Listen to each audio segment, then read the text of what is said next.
Working at a 5/7 of his normal speed, ठीक है, normal अथवा यूजुअल। Manish is 20 minute late in the reaching his office, मतलब अपनी सामान्य चाल का 5/7 चाल से चलने पर मनीष अपने कार्यालय 20 मिनट की देरी से पहुंचता है। अपने घर और कार्यालय के बीच की दूरी तय करने में उसे सामान्यतः कितना समय लगता है। अब देखो 5/7 का उसकी चाल है और जब इस चाल से चलता है तो 20 मिनट लेट होता है। आपसे पूछा गया उसे सामान्य टाइम कितना लगेगा, तो सामान्य टाइम यानी usual time. The usual time मतलब यूजुअल टाइम जब भी आपसे पूछता है तो क्या करोगे भाई बताओ।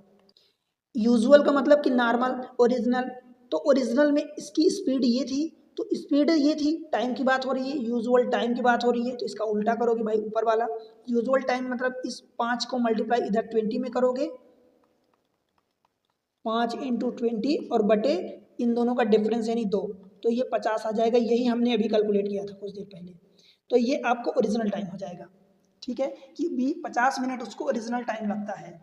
डिले की बात होगी जब, कि डिले कितना होगा, तो भाई आपको पता है, यहीं से आप निकाल सकते हो कि 50 मिनट नॉर्मल टाइम लग रहा है, 20 मिनट का डिले हो रहा है, यानी टोटल 70 मिनट लगेगा।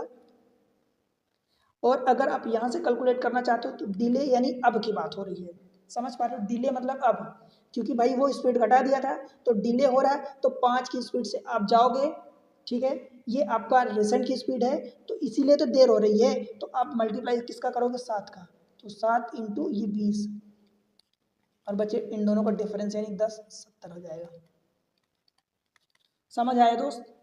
देखो मैं एक एक चीज़ें इतनी क्लियर कर रहा हूँ कि आपको समझ आना चाहिए कि चीज़ें आसान होती हैं, अगर आप इसी को दूसरे तरीके से अपनाओगे तो वो चीज़ें डिफिकल्ट हो जाएंगी, तो आपको डिफिकल्ट नहीं बनाना है, आपको चीज़ें